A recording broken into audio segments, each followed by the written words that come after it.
queria convidar então agora para fazer a próxima apresentação nessa mesa que a gente vai falar de 5G, tem um pouco a ver com o que a gente discutiu aqui. O Jean-Philippe é Senior Vice President de Global Sales Networks e Media da Intelsat. Jean-Philippe, please join the stage and please have the microphones. Thank you very much. Obrigado. Just a second, Jean-Philippe. Okay. Jean-Philippe Gillet. Thank you very much. So, first of all, this is my first time here, and I see a lot of people that have probably been attending this very nice conference, and I'm really pleased to be with you. I have very few slides, and what we want to talk about is the way we see the world evolving. And I promise one thing, I'm not going to talk about Starlink, because I don't think we need them to have some more publicity.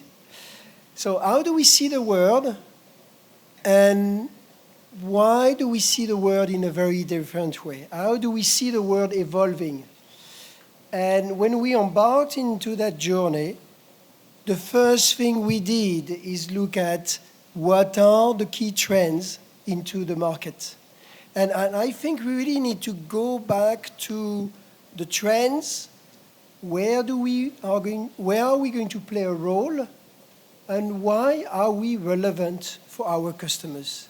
And our customers is a much broader ecosystem. I joined the satellite industry now more than 30 years ago. And where I was always frustrated is we talk among each other. We talk about bits, we talk about DVB-S2, we talk about GILAT kits or iDirect kits or whatever on the market that we serve all together. This is all great. But what we are completely ignoring is there is a market which is much bigger than the market that we serve. We have a very small piece of the telecommunication market. Our goal should not be to expand a small piece of our pie on the satellite market. Our goal is to look at the much broader market and to decide on how we are going to expand and make satellite relevant for our customers. So the minute you do that, then you start looking at what is that market that we are addressing and what are the trends. And I'm going to then lead to why 5G. We are not, in the way we are thinking about the future, we're not thinking about the technology on the satellite, as crazy as it sounds. We have been the first satellite operators. Thinking about technology on satellite is wrong today. You need to look at what are you going to have on the ground? What is the technology on the ground? So what are the key trends in the broader market? We are talking about softwareization. This is one of the key elements. Moving boxes is gone. We are not going to move boxes. We need to find a way where we are going to provide software to our customers. And we are going to find ways by doing this to expand the market in a very significant way. The second thing is there is going to be diversity of orbit. It's not one satellite, one technology which is going to meet it all. And you are going to see in the way we see the world, we are not only going to look at LEO, GEO, MEO, and all of these good things, we're also integrating hubs. But at the end of the day, it starts by the terrestrial infrastructure. How do you create a terrestrial infrastructure which is going to orchestrate all of this? The third thing, and this is really key, and this is the key point, and where I think the key differentiator, starting with 5G and the standardization. when you start thinking, and Jerry is in the room, and he's our 5G guru, you need to imagine a satellite terminal in the long term, which is going to be the size of a laptop, which is going to have a SIM card or an eSIM, and a way to connect to a satellite. And then that connection and the transfer of terrestrial satellite, all of that is going to be seamless. That's going to be the future. And if you look at it that way, satellite is going to be integrated into a much broader market. So then we are not going to talk about 250 sites in Mexico, or service we provide for some of our customers, thousands of towers. The market is much broader than this, and that's what we all need to go and target this. And the last, because we have, for the moment, we have been talking a lot about some disruptor, but there are some much bigger guys that are playing into our world. The hyperscaler. Azure as a team that's doing satellite. AWS, and I'm talking about Kuiper, as a team that's doing satellite. And this is a great thing because that's pushing us into softwareization. They are helping us scaling. They are helping us thinking about thousands of sites, hundreds of thousands of sites, and not small deployment. So this is the vision. The vision is that the service we provide will include multiple technologies, and the network will be a mix of all of these technologies, and it's going to provide what we call a unified network. The unified network is just one global ecosystem. Okay, so this is a lot of good words. What does that mean? That does mean that the first thing we decided to do is to take the technology that we all use today, that all of our telcos are implementing, software-defined. And just to rethink about satellite as software-defined satellite. So we move from satellite with a bunch of fixed beams to a satellite that could track a plane and provide the right capacity at the right time for even a short period of time. There is nothing which is new there. This is exactly what's available today through the telco, in the telco world. Multi-orbit, I've already discussed this. Software-defined network, software-defined satellite, software-defined network based on 5G standard. And I'm going to touch on the smart edge. So it's all about the technology that's going to be 5G compatible. Why do we want 5G compatibility? It's because this is the way you scale. This is the way you are going to have the chipset that's going to allow you to be competitive. This is the way you are going to be able to ship an equipment which is going to be very standardized, which might be a Dell compute that you will be able to install anywhere, and then you are going to download the software. But we really want to have a network that's going to be a roaming network. If you think about this, today you have your mobile phone, you travel anywhere in the world, you roam. We want that same piece of kit to be able to roam on our network, a satellite, a global satellite network, the same way you roam today. There is nothing that prevents us to do this. You just need to have all of us think about it in a different way. So this is the vision of the network, the unified network, multi-orbit. And again, you have a HAPS on it. There are a lot of things that still need to happen on all of this. But the key thing is you start with the terrestrial part. You start with the 5G standardization, which is then going to allow you to integrate into a much broader set of equipment. And the last one This is the vision. At the end, there is a smart edge. And this is that smart edge which is 5G compatible. And you have layers before that allowing you to provide the service that you are looking for your customers. And you have multiple applications behind that. If you project yourself into the future, you have a smart edge that will be 5G compatible and that will have also additional capability to store content, to store a certain level application. We keep talking about latency. Reality is the more you put at the edge, the less latency is relevant. And that's the vision that we have. This is a journey.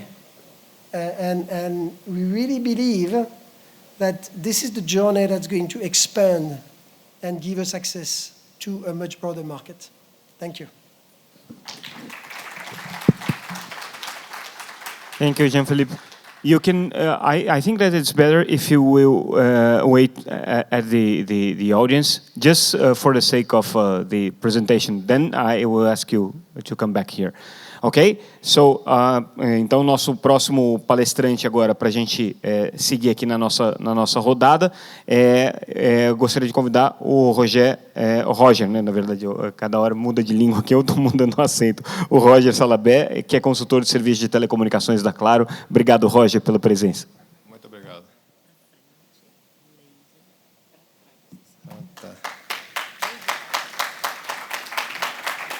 Boa. Bom, o material aqui exposto foi feito por mim, pelo meu colega aí, Carlos Camadella. Nós estamos bem em sintonia com tudo que foi dito aqui, né? O que vai aparecer é apenas o balete de aumento. E vamos tentar acrescentar alguma novidade. Aqui, né? Bom, então, né, de uma forma mais material, a ideia, né, do 5G, que é a evolução do padrão, né, do 3GPP para as redes móveis, ela engloba a evolução para non-terrestrial networks. Nessa evolução, a gente tem a parte de fibras óticas e a parte satelital. Na parte satelital, a expectativa é de utilizar as 3 camadas, LEO, MIL e DIL. E uma integração que, no sentido horizontal, né, a gente tem aqui os clusters. Então, nas áreas rurais, né, inicialmente, uma proposta aqui, né, de um backhaul NTN. Hoje, o backhaul já é um assunto muito comum. A gente tem backhauls aí em banda KU e banda KA. Temos também algumas melhorias de qualidade, né, no backhaul com os satélites GEOS, utilizando SD-WAN. Mas a ideia é integrar esse framework do NTN no backhaul. Outra proposição, também mais na ponta, seria o acesso direto de Service Link. Tá? Esse acesso direto de Service Link vai permitir que os terminais eles possam utilizar alguns serviços por acesso direto nos satélites. A princípio, né, já temos aí alguns fabricantes fazendo este ano as suas provas de conceito. E, no mais, temos aí os produtos, né, de integração entre as plataformas HAPS, temos aí os produtos de integração com a própria rede terrestre, que pode ser complementar como cobertura, formando, né, no total, esse diagrama de 9 serviços que estarão em breve disponíveis. Um resumo aí do uso da hiperconectividade está ligado aí principalmente a chamadas de emergência no primeiro momento, depois as questões de mensagens de texto, IoT e um offload de serviços. No primeiro momento pode parecer que não é um acréscimo muito grande, mas imagine, né, nós já temos codecs de áudio que a 20 kilobits faz uma boa transmissão via satélite. Então, no momento que você tem na Narrowband IoT, você também já tem uma rede de comunicação de voz. Em outros aspectos, né, uma das redes também de automação mais difundidas no mundo aí, por ser simples, é a Modbus, que também pode funcionar remotamente por acesso de texto. E, como já foi dito também, né, a questão da latência, ela tende a ser suplantada com a tecnologia de Fared, que você está trazendo a inteligência artificial cada vez mais para as pontas, com fóruns atuais de inteligência artificial no chip, né, já embarcadas. Então, o machine learning, apesar de ser uma solução desejável, ela tende a cada vez mais para a ponta, como o uso da inteligência artificial. Bom, e como é que está a situação de bandas, né? Inicialmente, aqui no Brasil, a banda S, ela foi liberada pela Anatel para os serviços SMP, SLP e os SMGS. Né? Então, ou seja, este em 2020. Tá? Nas releases seguintes, do 3GPP, que é 17 e 18, o 5G vai poder utilizar as bandas L e S. Aqui os canais abaixo de 256 serão aqueles que utilizaremos para esses acessos. No caso das bandas L, já foram feitas provas de conceito para os acessos GEL.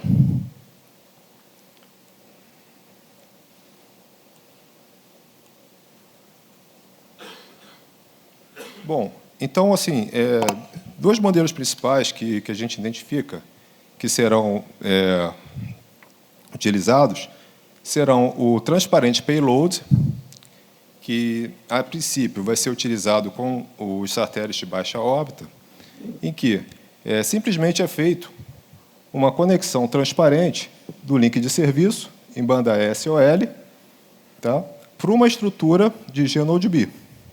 Então, o satélite ele acaba sendo um repetidor transparente.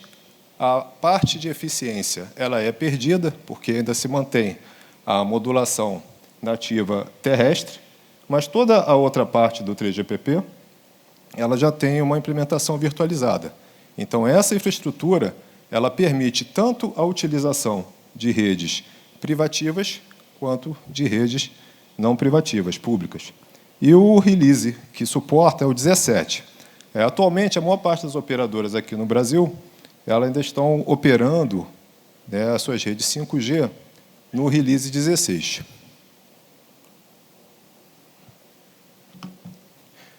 O segundo modelo é um modelo esperado para futuro, próximo.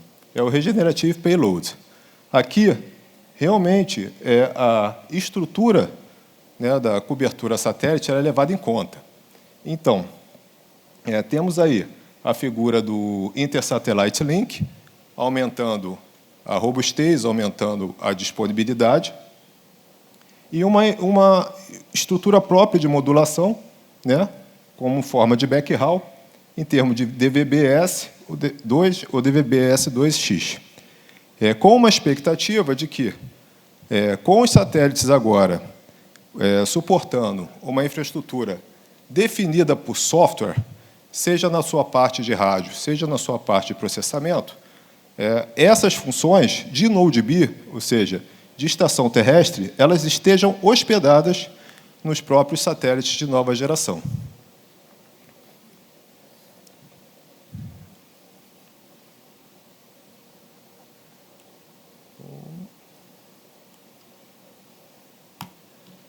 Bom, e que ponto está isso na parte de terminais? Eu nem preciso dizer, né, do potencial da parceria da terceira geração. São mais de 400 empresas das principais economias do mundo que têm um poder industrial avassalador, né, de movimentação e de escala. Eu me lembro muito bem quando, naqueles telefones de GSMs pequenininhos, a gente, nas operadoras, ficava discutindo quando ia sair o telefone de $100. Né? E hoje, a menos de $100, a gente tem um supercomputador na mão. Então, ou seja, essa indústria já está se movimentando. A MediaTek ela já lançou um chip que compõe os terminais da Caterpillar. Esse ano, eles fizeram um teste com a Inmarsat, na banda L, e conseguiram uma conectividade ida e volta, né, no Narrowband IoT. A Qualcomm pretende agora, no segundo semestre, fazer também uma prova de conceito com a Iridium. E já tem duas linhas, o X75 e o X65, né, que está sendo também testado pela Apple. Então, ou seja, essa primeira fase do Narrowband IoT, da conectividade direto por satélite, ela já está sendo implementada.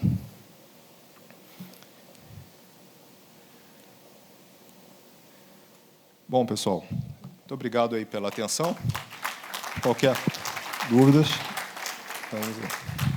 Obrigado, Roger. Eu tenho certeza que na plateia tem gente que entendeu a apresentação muito mais completa, de maneira muito mais completa do que eu, porque realmente quando a gente entra nesses detalhes mais de engenheiro, mais técnicos, fica complicado para esse jornalista leigo que vos fala. Mas tenho certeza que o Cristóvão aqui entendeu tudo e vai conseguir trazer as melhores perguntas. Peço, por gentileza, que aguarde na plateia, enquanto a gente chama o Ricardo Pelliciari, que é diretor de vendas para a América Latina e Caribe da Telesat. Ricardo, cadê você? Peço, por gentileza, que assuma aqui o microfone. Tá bom. Muito obrigado. Tá melhor? Tá bom. Okay. Tá, joia. Obrigado. Bom, boa tarde, pessoal. Obrigado aqui Samuel, obrigado pelo convite para falar aqui hoje à tarde, participar do painel com vocês. Eu queria... Obviamente, a gente já teve duas apresentações bastante genéricas, bastante gerais, uma visão bastante geral sobre a integração do satélite com 5G. Eu vou falar um pouquinho mais sobre uma visão mais específica da Telesat, qual a visão que a Telesat tem para servir esse mercado, falando mais do backhaul, especialmente o backhaul em 5G.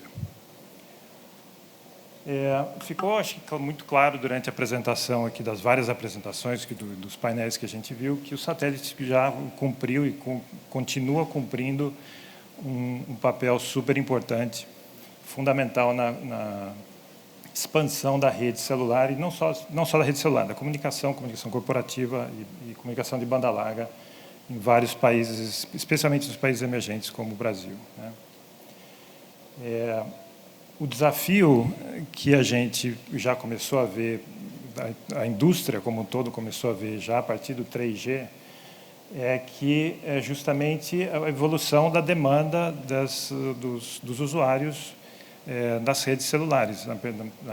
A partir do momento que ela deixa de ser uma rede só de voz e passa a ser uma rede realmente de dados de banda larga, a demanda realmente cresce de maneira exponencial. E os padrões, como todos, né, já conhecemos, os padrões seguem essa demanda e começam a estabelecer requerimentos de enlace que também crescem de maneira exponencial, crescem de maneira aumentando em ordens de magnitude, né? A pergunta que acho que todos começaram a se fazer durante esse período, que acho que começou mais ou menos em 2010, 2015, era como a gente conseguia satisfazer esse mercado e continuar sendo relevante, né? Então, a indústria começou a publicar, a desenvolver outros tipos de cobertura, por exemplo, a cobertura HTS. A Telesat, ela olhou, obviamente, a problemática e concluiu, na verdade, que seria melhor, acho que sem um novo tipo de solução e algo um pouquinho mais radical, ia ser muito difícil acompanhar a evolução dessa demanda, né? E foi daí que nasceu o conceito e o projeto do Telesat Lightspeed. O Lightspeed é uma rede de serviços que é baseada numa constelação de satélites de baixa órbita, que foi projetada especificamente para justamente fazer serviços de tipo backhaul celular, serviços de classe profissional. A rede, desde o princípio, foi desenhada para isso, não foi projetada para dar serviços, por exemplo, ao usuário final, à casa do usuário, né?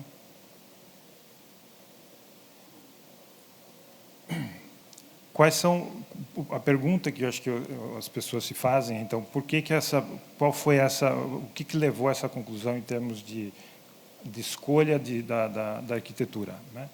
Especialmente a arquitetura Leo.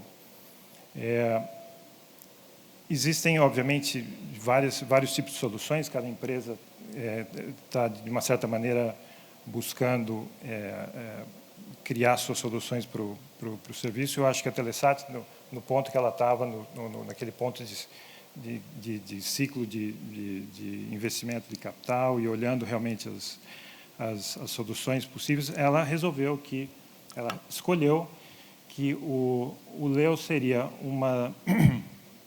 a melhor solução naquele momento para ela, porque ele traz certas características que são bastante atraentes para justamente esse mercado, né? Uma delas é, obviamente, a latência, a baixa latência, mas não é só isso. A proximidade do satélite, por exemplo, em relação à superfície da Terra, faz com que, por exemplo, um terminal relativamente pequeno consiga ter taxas de transmissão muito altas por causa, por exemplo, uma redução da perda de espaço livre, por exemplo. Outras características que são atraentes de uma arquitetura Leo é a resiliência, né? Uma arquitetura onde uma falha de um nó da rede não representa uma falha catastrófica. Outras coisas que podem que são importantes no nosso caso em particular, porque o 5G obviamente é uma demanda muito grande, mas também existem serviços ou áreas, digamos, adjacentes que também são importantes, como, por exemplo, serviços de mobilidade, serviços para cruzeiro, serviços para aeronáutica, né, para aviação comercial, que tem rotas que passam pelo polo, por exemplo. Então, uma cobertura realmente global era também um elemento muito importante na hora de digamos, criar a solução. E, no caso particular de redes, especialmente redes celulares, uma característica que a gente incluiu desde o princípio foi justamente a compatibilidade com padrões MEF, né, que é o Metro Ethernet Forum, e com isso a gente cria uma rede que realmente tem uma interface muito transparente e muito contínua com as redes terrestres, né, que esse era, no final das contas, o objetivo de você criar uma nova rede para estender a rede, uma rede profissional para estender a rede celular aos pontos remotos, né?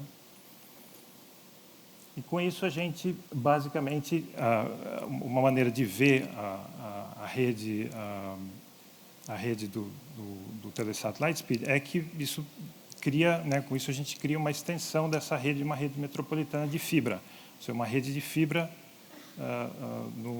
via satélite, onde o nosso cliente, que vai ser um operador, ele se conecta na nossa rede e o Telesat Lightspeed passa a ser uma extensão dessa rede de fibra até o ponto remoto.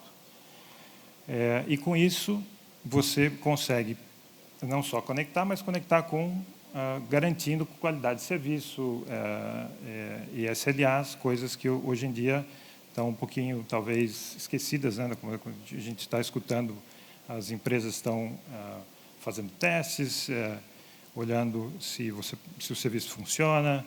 Então, está bem, tudo bem, podemos continuar com ele. A gente realmente acredita que o SLA e a qualidade de serviço vai continuar sendo um aspecto muito importante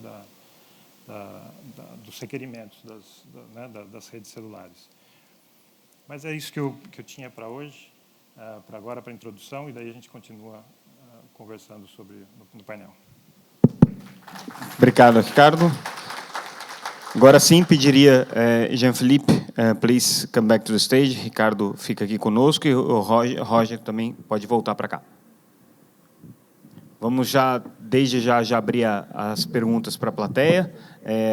Cristóvão já está inscrito. Eu vou só fazer uma pergunta para o Jean-Philippe para a gente começar. Jean-Philippe, eu vou fazer a pergunta em português. A tradução está ok para você. Considerando que o 5G hoje já tem um processo de evolução razoável em vários países do mundo, né, em alguns mercados já bastante maduros. Como que você vê, em casos práticos, em construção de parcerias concretas, o casamento entre satélites e 5G? Okay, so the way we see it is you have a technological aspect, and I'm not going to go through that because it's complicated, but at the end of the day, we know this is solvable. This is about the partnership that we have with the mobile network operator to develop services for their customers.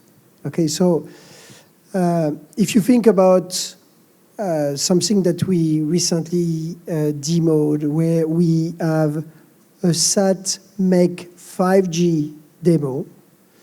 This is an extension of a private network using 5G standard, using satellite. And behind that, you have multiple applications. You have an application which could be an enterprise application, could be, let's say, in Brazil, could be mining. You deploy a 5G network using, in our case, we put the Azure Stack at the edge, and then you start downloading, and we did that in collaboration with Kratos. So you have a network which is using standard equipment, where you then start adding features. And the features could be an IoT application. The feature could be a 5G private network. The feature can be an SD-WAN, softwareized SD-WAN, that will also allow you to go terrestrial or satellite. So, and behind that, so talk mining, but you can do government application. You deploy troops in a location. You want to have a secure network. This is not Wi-Fi. This is pure 5G standard.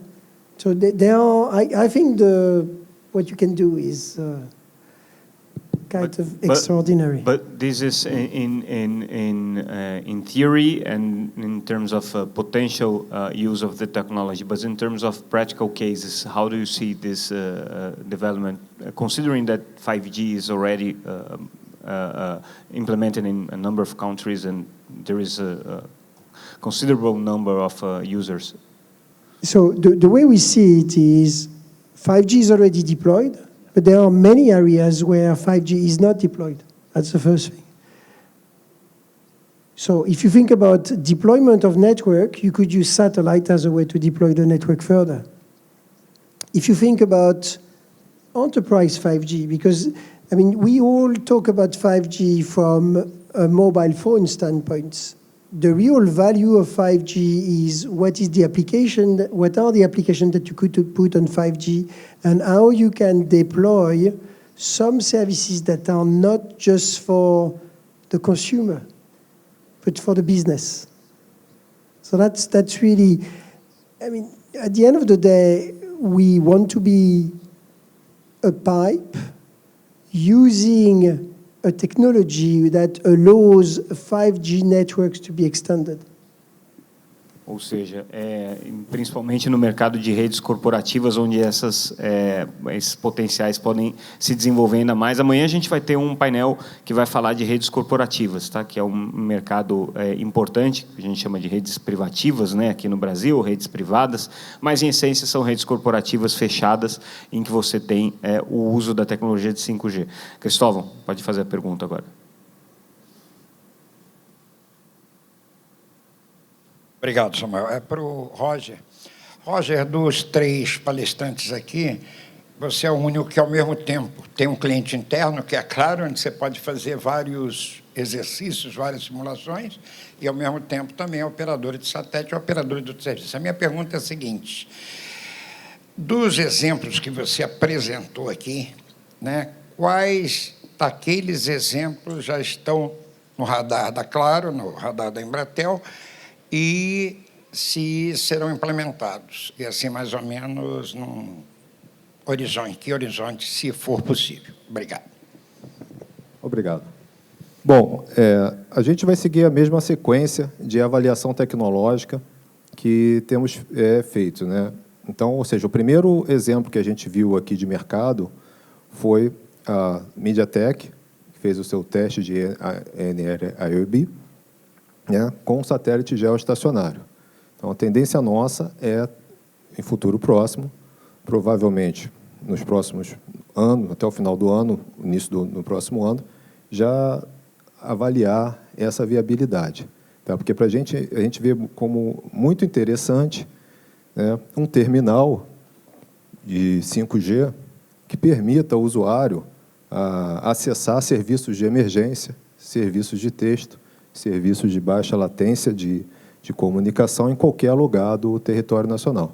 Né? Hoje em dia, nós temos um esforço muito grande, principalmente na cobertura de estradas e localidades do interior, onde não há comunicação nenhuma.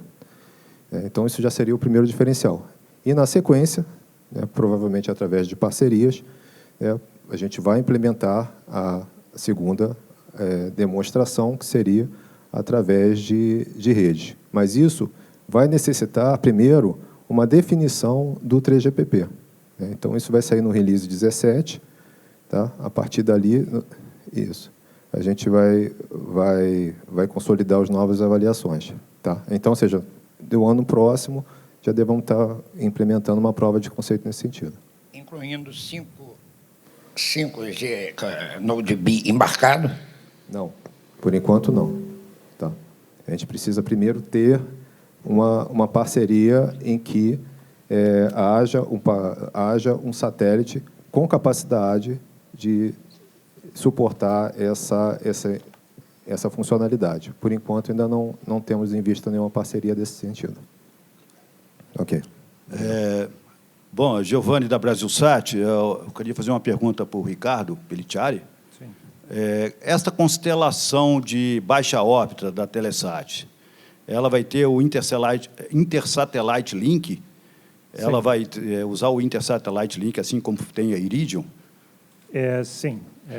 A diferença é que vai ser uma constelação de banda larga, né? Então, os Intersatellite Links que a gente vai ter vai ser da ordem de 10 gigabits, conectando os satélites vizinhos, né, que estão dentro da mesma órbita. E são dois tipos de órbita, uma órbita polar, que garante a cobertura completa da Terra, e uma série de órbitas inclinadas para garantir que a maior parte da capacidade da constelação esteja sobre a área de maior demanda, né?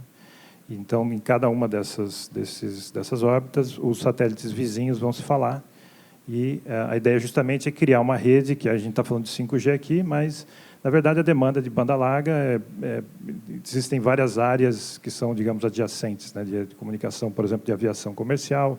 Então, se você tem um avião voando uma rota Nova York, Tóquio, por exemplo, você vai cruzar o polo, e a ideia é você poder ter um avião conectado com Wi-Fi, ou talvez até um nosso 5G dentro dele, da mesma maneira que você conecta, sei lá, um edifício aqui no Rio de Janeiro. Então, você tem um enlace, né, um E-line conectando aquele avião, e ele vai, na medida que ele vai voando, ele vai trocando de satélite com um backhaul via o Intersatellite Link de volta para os gateways. Essa é a arquitetura. O Intersatellite Link será fotônico ou será RF? É óptico, é fotônico, vai ser laser.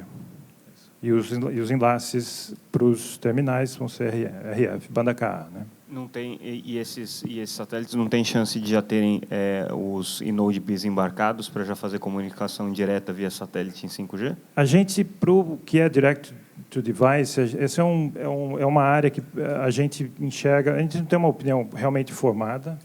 É uma área, digamos, seria um mercado que, na nossa opinião, não é exatamente o mercado para o qual a gente está criando essa constelação. Nós estamos realmente trabalhando mais na evolução do mercado atual de você fornecer backhaul para os Node Bs terrestres, né, da extensão da rede terrestre. Mas você fazer o Direct to Device, como o Roger estava explicando, você precisa trabalhar numa outra frequência, você tem que ter um hardware específico no satélite, normalmente antenas muito grandes, E, pelo que a gente está vendo, são mais para comunicação de banda estreita, né? Mensagens, talvez uma mensagem de voz. Se não me engano, uma das empresas que está trabalhando no assunto fez um teste recentemente, chegou a, acho que 10 megabits, se não me engano, que já começa, de repente, a ter uma possibilidade de fazer algum tipo de serviço de navegação um pouquinho mais rápido, mas nós estamos realmente mais preocupados, de uma certa maneira, justamente com essa evolução das redes terrestres. Acho que não sei bem quem foi, acho que foi o Sérgio que falou da quantidade de sites que são 2G ainda na nossa, né, por exemplo, aqui no Brasil. Essa evolução desses sites que a gente acha que vai requerer terabits de capacidade. Então, é para isso que a gente está realmente construindo e fazendo o Telesat Lightspeed. Jean-Philippe, any thoughts from your side regarding direct-to-device technologies and 5G interaction between satellite and device? Yes, we have many thoughts on that. So the first thing is, if you step back, this is a very exciting time. It's just fascinating. If anybody would have told you, even 3 years ago, we would be talking about direct-to-device, everybody would have said, this is crazy. So now, we talk about direct-to-device, and there is a reality. The way we see it is, this is going to take time. There is a path. We believe this is going to be there. We are going to make some investment.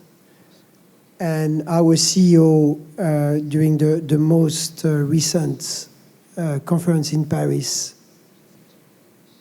hinted to the fact that we were in discussion to make some investment. We want to be part of this. We are going to be part of this. But we also need to be very realistic. Anybody that says today that they are going to have a service in 2024 is probably smoking weed and not really being realistic of what it will be. It will take time. There is, you can be dreaming, but physics is physics. So it's going to be there, and we'll be part of it. And this is one of the multiple elements. This is a fascinating time. Thank you. Tem mais uma... Só mais uma observação, o Ricardo Pelliciari. Sim. Eu ouvi aqui no Papirano aqui que o FCC liberou uma banda QV para a Telesat. O que é isso? O baixa órbita descendo para a Terra? O que é o FCC liberando essa banda QV para a Telesat? As bandas normalmente mais altas de QV normalmente são usadas para comunicação com gateways, né?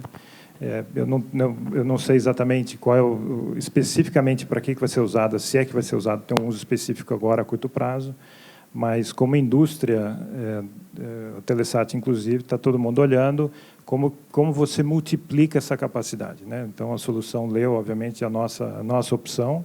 Existem outras maneiras, mas uma maneira de você multiplicar a capacidade no satélite é você direcionar a banda disponível, o espectro disponível para o usuário e trabalhar em bandas alternativas ou espectro alternativo para o gateway, porque ninguém vai ver isso, digamos assim, né? Então, essa é a ideia que normalmente se usa o espectro QV. Mais alguma pergunta da plateia? Tem mais umas aqui, vai ser a nossa última pergunta antes do intervalo. É Carlos Alma, da John Deere. Para o Ricardo, talvez, você falou em 198 satélites, né? Sim. Com esse espaçamento, como é que maneja o flyover do satélite, ou seja, o intervalo entre a passagem de um satélite e outro na banda baixa? Obviamente vai depender da configuração da constelação. No nosso caso, a altitude vai ser em torno de 1.000 quilômetros. São dois shells, né? Duas alturas, uma 1.000, outra 1.000, acho que 200, se eu não me engano. Isso faz com que o satélite fique visível E isso vai depender muito de onde está o satélite em si. Se você está passando numa órbita, digamos, bem em cima da cabeça, digamos assim, você tem um período maior de trânsito, uma janela maior de trânsito.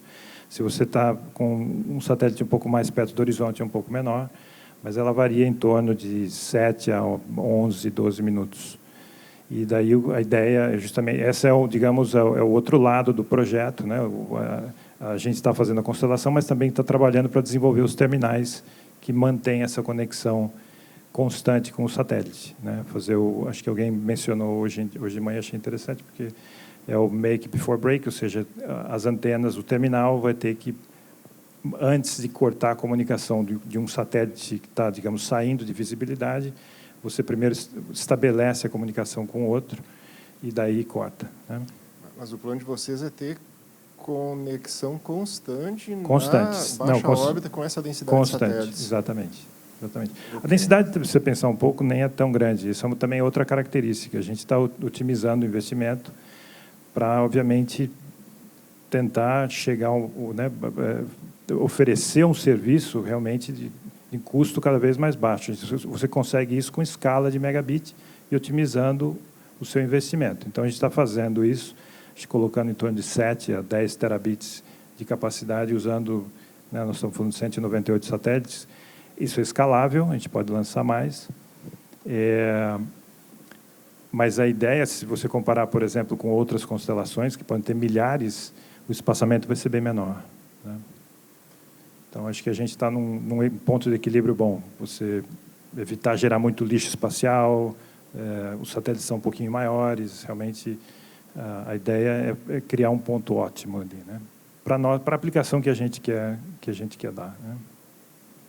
Muito bem. Tem espaço para mais... Pode, claro, fica à vontade. Está com o microfone já, né? Então, talvez para o Roger, sobre as tecnologias de conexão, né? Você falou de narrowband, e daí pensando direct to device, a viabilidade de, sei lá, um CAT-M ou mesmo um CAT-1, como é que vocês veem as diferentes tecnologias sendo usadas para a conexão direta? Olha, no que diz respeito às provas de conceito que estão sendo desenvolvidas, tá? A princípio, o estudo é feito em cima do narrowband, tá? Com certeza, né, o desenvolvimento vai trazer novas possibilidades. E essa questão da parceria, né, da terceira geração, se interessar pelo satélite, é um caminho sem volta, no ponto de vista nosso da rede móvel. Tá? Parece um pouquinho aquela história lá do Arthur Clarke, né, que tinha o primata, que era aquele que vigia a Lua. Aí, no final do livro, o cara está na Lua, né? Então, é mais ou menos isso. Agora estão se olhando para cima, temos o narrowband, tem bastante coisa que dá para fazer, tem muito mais coisa do que simplesmente telemetria, né? Você tem possibilidades aí de redes de sensores nunca imaginadas. Se você considerar sensores inteligentes, você pode jogar sensores num lago, numa floresta, em qualquer lugar que você tem um hub, você vai ter olhos e ouvidos em todos os lugares, né? Com uma tecnologia muito simples, né? Você tem aí a possibilidade de criar redes privadas, já nesse início, né, do release 17 para 18, que saiu o quê? O horizonte de 1 ano, 2, né? E, a partir daí, né, quando for realmente feita essa integração com, né, os satélites de baixa órbita e toda os novos padrões de interoperabilidade entre o terrestre e o satelital previsto nas releases 19 e 20, né, provavelmente nós vamos ter novas possibilidades, né? Sem falar com o poder que essa indústria tem de baratear o custo do terminal e gerar padrões. Ok? Obrigado. Pessoal, eu vou agora pedir uma salva de palmas para os nossos palestrantes. A gente já está aqui um pouco atrasado, mas a gente volta às 16h40 para a gente retomar aqui os nossos painéis dessa tarde.